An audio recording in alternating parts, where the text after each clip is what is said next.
Bueno, llegó para este tramo final aquí en la tarde de Infobae Daniel Lipovetsky, que es legislador porteño del PRO. Gracias, Daniel, por venir. No, gracias a ustedes. Muy amable, buenas tardes. Hola. Bueno, porque además todo se suscitó también intempestivamente. La legislatura primero sesionó ayer, ya nos vamos a abocar a esa cuestión, y hoy terminó por resolver las autoridades de las comisiones, el reparto, digamos, que no es menor en términos políticos, Sí, claro. para planificar el año legislativo. Y en ese contexto el PRO se quedó con 12 comisiones, 7 del interbloque del kirchnerismo, 4 del espacio de UNEN y una comisión que presidirá el bloque de confianza pública de Graciela Ocaña, digamos. Así es. Bueno, el reparto de comisiones es una tarea compleja. Pensemos que hay muchas comisiones y hay que repartirlos más o menos en forma proporcional con todas las fuerzas políticas que tienen representación.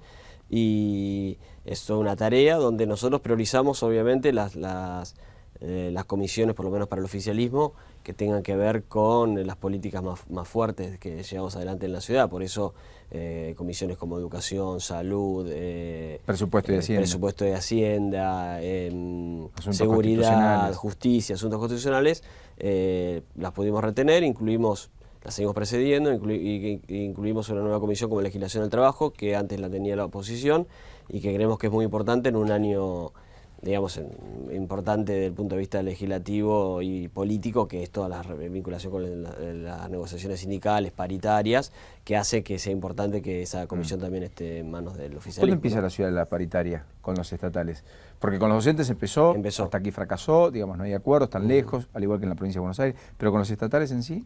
Bueno, creo que en los próximos días. Estábamos esperando primero que se fije la pauta a nivel nacional y a partir de ahí vamos a empezar a negociar con los sindicatos de la ciudad, más allá de que ya empezamos con la educación, que era nuestra mayor preocupación por el tema del inicio de las clases y que, bueno, empezó, como bien dijiste vos, y que esperemos que podamos llegar a un acuerdo, porque la verdad que es importante que empecemos las clases la semana que viene. Bueno, hablando de clases y demás, ayer hubo una sesión y algunos hasta propusieron interpelar al ministro Bullrich. ¿Por qué el PRO no? Digo, ¿por qué el PRO no, predicando con el ejemplo, dijo, mire, nosotros en el gobierno nacional queremos interpelar al ministro de Vido, queremos que Kicillof sea interpelado, etcétera? ¿Por qué en la ciudad decir, bueno, mira, acá hay un problema, lo hemos reconocido, viene el ministro y da las explicaciones? No, nosotros dijimos que estamos dispuestos a que venga el ministro a conversar con los legisladores, pero creemos que el ámbito para hacerlo es el seno de la Comisión de Educación y seguramente el ministro va a venir en los próximos, una vez que están definidas las autoridades. No el pleno del recinto. No el pleno, sino la Comisión de Educación, que me parece que es el ámbito más propicio para hacerlo, un debate sobre el tema específico de educación. Nos parecía que, más allá, sumado al tema de que la mayoría de las cuestiones que originaron todo este debate ya habían sido resueltas, más allá de que todavía hay algunos puntos a resolver, creíamos que la Comisión de Educación era la primera etapa. Obviamente, si después de esa concurrencia del ministro quedan todavía algunas cuestiones que ameriten que luego vayan al recinto, lo analizaremos en ese momento. Hubiera sido una buena posibilidad para un debate público y una explicación pública, ¿no? Sí, más allá de que el ministro la ha dado denodadamente, pero evidentemente los problemas todos no están resueltos y es una complejidad, digamos. Sí, la verdad que nosotros creímos que el debate ayer fue un debate interesante. Me parece que más allá de la ausencia del ministro, el debate lo dimos entre el bloque oficialista y, digamos, el resto de la oposición, y fue un debate bueno donde cada uno expuso sus posiciones. Nosotros claramente creemos que el sistema de inscripción online es un buen sistema que vino para quedarse en la ciudad y que obviamente, más allá de las dificultades de que siempre cuando se instala un nuevo sistema trae dificultades, creemos que el año que viene va a funcionar mucho mejor. Y el tema de las vacantes y toda esta cuestión me parece que es un debate que se tiene que dar no solamente en la ciudad, que vale, sino también a nivel nacional, porque claramente las vacantes del nivel inicial en todo el país, hoy la educación pública no lo satisface, y es más, la ciudad de Buenos Aires es uno de los distritos del país que tiene más vacantes a ofrecer en educación pública para nivel inicial, y me parece que es un debate que debemos dar. Si realmente la educación inicial el Estado tiene que asegurarla desde los 45 días, como por ejemplo prevé la Constitución de la Ciudad. La Constitución de la Ciudad prevé eso. ¿Usted cree que puede haber una enmienda, puede haber una idea de modificarla? No creo. La idea es, naturalmente, confluir hacia eso y que pronto puedan estar escolarizados todos aquellos... Claramente. Nosotros hemos venido, cuando llegamos al gobierno, ni siquiera estaba asegurada a nivel inicial para preescolar, que es fundamental. Sala de 5. Sala de 5 es fundamental. Hay estadísticas que dicen que el niño que no concurre a preescolar, luego tiene 7 veces más posibilidades de tener dificultades o repitencia que el que va a preescolar. Por lo tanto, a nosotros nos parecía fundamental y ya hoy está asegurada la vacante de 5. Estamos casi asegurando la vacante de 4 y vamos hacia la de 3, que es más difícil, y después seguir evolucionando. Claramente para eso hay que seguir inaugurando escuelas. Nosotros inauguramos en estos años 51 nuevas escuelas en la Ciudad de Buenos Aires, que creo que es un número importante, pero para poder asegurar hasta desde los 45 días hay que sí, muchos jardines maternales, etcétera. Claro, tenemos los CPI también, que son los centros de primera infancia, que son un complemento de esto y que también ha sido es un buen complemento, más allá de que vamos a apuntar a poder dar vacantes a todos desde los 45 días, como dice la Constitución. Es cierto que, digamos, el debate que debería darse la sociedad en términos educativos es por qué casi 600.000 estudiantes de 4 y 5 años, mejor dicho, no están en el sistema escolar en el país, digamos, más de 160.000 de los cuales no están en la escuela en la provincia de Buenos Aires y sí en todo caso lo estarán en la Ciudad de Buenos Aires. Ahora, no es menos cierto que la ciudad para llegar a eso también ha hecho salvoconductos, o ha establecido salvoconductos que muchos han cuestionado, las aulas Dunlop, entre comillas, o estos espacios de construcciones en seco, dentro de pasillos, etcétera, que complican la vida de algunos colegios en particular, digamos. ¿Están convencidos que ahí obraron como corresponde o hubieran hecho algo distinto y con el diario del lunes al menos asumen, bueno, podríamos haber ido por un andarivel diferente? A ver, nosotros tenemos un crecimiento en la inscripción de la educación pública en la ciudad, lo cual es contrario a lo que pasa en el resto del país. ¿De en el resto cuánto? del país, ¿7? Sí, más o menos, exactamente. 7%. 7%. En el resto del país hay una migración de la educación pública a la privada. En la ciudad revertimos esa situación y hoy hay una migración de lo público, digamos, de lo privado a lo público, lo cual demuestra que hay mucha más gente que está confiando hoy en la mejora de la educación pública en la Ciudad de Buenos Aires. Porque quizás tiene restricciones y no puede pagar el colegio privado. También, pero esas restricciones existen en el resto del país también y en el resto del país no se ve reflejado. Por lo tanto, significa que también, más allá de esa situación que seguramente tiene que ver con el proceso inflacionario, seguramente eso influye, también hay una situación donde dicen, bueno, la verdad que hoy con la oferta de educación pública que hay de calidad en la Ciudad de Buenos Aires, podemos pasar a nuestro hijo de la educación privada a la pública. Una computadora por alumno, el ingreso obligatorio desde primer grado, son cosas que realmente son atractivas desde el punto de vista educativo para la gente y está bueno que así sea. Así que de eso nos hace que haya aumentado una gran cantidad de solicitudes de inscripción y eso nos hizo que más allá de las 51 escuelas inauguradas no alcanzara y pensamos que la construcción en seco, que es una construcción que hoy se hace, podía ser una alternativa. Claramente no es lo ideal es seguir haciendo escuelas, pero es imposible que ante los aumentos fuertes se pueda construir una escuela tan rápido como para cubrirlos permanentemente. O sea que es una solución del mientras tanto, digamos.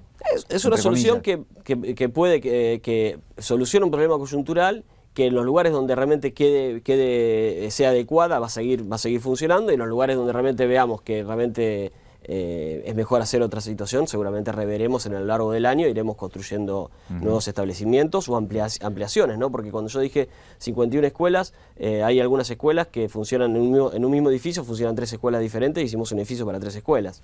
Correcto. Ejemplo, ¿no? ¿En el presupuesto está contemplado la construcción de muchas más escuelas? Sí, está acostumbrado. O sea, ¿hay más fondos que el año pasado frente a esta situación? Más o menos los mismos parámetros que venimos previendo, más un fondo especial que se votó en su momento en la legislatura para hacer más escuelas. Así que tenemos un fondo importante. ¿Eso se hace con recursos propios o con la toma con recursos propios y también, vale decirlo, con algún aporte del Estado Nacional mínimo, pero también el Estado Nacional aporta para la construcción de escuelas. Correcto. Sí. Es que, digo, en términos de lo que sucede puertas adentro en la legislatura, ¿por dónde van a pasar los debates centrales? Porque uno tiene más o menos el Congreso, uno tiene que en la provincia de Buenos Aires la Policía Comunal va a ser un eje, sin dudas, la regionalización parece que quedó caduca. La ciudad, ¿qué va a discutir? Porque estamos discutiendo, sí, es verdad, vacantes, un tema muy importante y muy preocupante para muchos papás. Pero lo que voy, en términos estructurales, ¿por dónde va la legislatura? Es una buena pregunta, la verdad. Creo que, bueno, yo creo que tenemos que empezar a seguir pensando en cuál es la ciudad que queremos para el futuro. La verdad, todavía no pensar solamente en las cuestiones coyunturales como estas, que son importantísimas, como bien decías, pero me parece que hay que pensar cuál es la ciudad que queremos para dentro de 20 años, porque la realidad es que Hay situaciones como el tránsito en la ciudad, que es muy difícil de resolverlas con el crecimiento de la cantidad de autos, el parque automotor. Entonces tenemos que pensar en cuál es la ciudad para el futuro. Las alternativas al transporte público creo que es un tema a debatir. Me parece que la ampliación de las redes subterráneas es absolutamente necesaria y hacerla. Y por el otro lado, desde el punto de vista más social, me parece que vamos a tener, y ya volviendo al tema coyuntural, me parece que vamos a tener un año por delante donde van a surgir los problemas sociales con más fuerza, teniendo en cuenta... Más Villa Lugano, dice usted. Lo que pasó en Villa Lugano es que no está resuelto, hay una nueva reunión a las 8, no ha aceptado la propuesta, y la ciudad que se para en el lugar de, mire, nosotros acá no negociamos.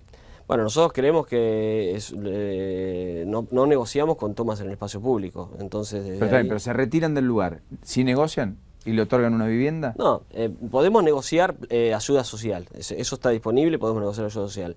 Vivienda para los que toman y no vivienda para los que no toman no es el mejor ejemplo para dar. Porque si no tenemos réplicas de tomas. Esta es la realidad. Nosotros lo que tenemos es un sistema de ayuda social importante en la ciudad y ofrecemos eso y después tenemos que debatir, bueno, y es un tema, ¿qué política de vivienda podemos tener? Porque la realidad... La ciudad tiene un retraso en la política de vivienda. Sí, no se ha construido lo que muchos imaginaron que podrían haberse construido. Sí, la realidad es que la demanda es enorme, es muchísimo más imposible de cubrir frente a la oferta que pueda dar la ciudad, sobre todo en una ciudad como la nuestra. Hay que pensar también en cómo podemos de alguna manera ofrecer la alternativa en políticas metropolitanas que haga que no se produzca un cuello de botella en la ciudad de Buenos Aires en cuanto a la posibilidad de instalarse, sobre todo en las zonas más marginales de la ciudad, que son las que han tenido crecimiento demográfico. Entonces me parece que es un tema que también podemos debatirlo en la legislatura y estaría bueno. Pero más allá del tema de vivienda, el tema social va a seguir surgiendo, porque más allá del tema de ahora coyuntural de la toma de la villa, con una inflación como la que tenemos hoy, con los problemas que estamos teniendo con los aumentos de precios, seguramente va a haber más reclamos sociales y tenemos que estar atentos, por lo menos desde el punto de vista de la oferta de planes sociales, para que la gente por lo menos sienta cierta contención del Estado, ¿no? Lipo, ¿ves que lo último? ¿Imagina el gobierno de la ciudad volviendo a emitir deuda para financiar obra este año? Si es que el gobierno va hacia la ortodoxia y también recurre al mercado financiero de capitales. Mira, yo creo que eso va a depender mucho de si la tasa de intereses ayudan a que realmente sea conveniente, atractivo para poder hacerlo, si vale la pena. La verdad que con las tasas que hubo en los últimos tiempos era difícil pensarlo. Me parece que en general con lo que ya hemos tomado de deuda, estamos bastante cubiertos, y salvo que haya una situación coyuntural que sea un buen negocio para el erario público, en cuanto a tomar deuda para construir cosas para la gente, en ese caso sí, pero si no lo veo difícil. Ritondo, Gabriela Michetti, Horacio Rodríguez Larreta, Diego Santilli, ¿quién? No, bueno, falta mucho para eso. Todavía falta un año y medio para que se definan esas candidaturas. Son 4 buenos candidatos. Me parece que cualquiera de ellos aseguraría la continuidad de lo que estamos haciendo en la ciudad, y vamos a apuntar a eso, que el PRO pueda seguir gobernando la ciudad, y creemos que también sería importante que podamos gobernar el país como lo hizo Macri presidente, que me parece que replicar lo que transformamos en la ciudad, transformar el país, realmente es momento de que los argentinos pensemos en un cambio. Creo que Mauricio lo representa con claridad. Lipovetsky, ahora sí, gracias por este ratito. Gracias a ustedes. Muy gentil. Daniel Lipovetsky, legislador porteño del PRO.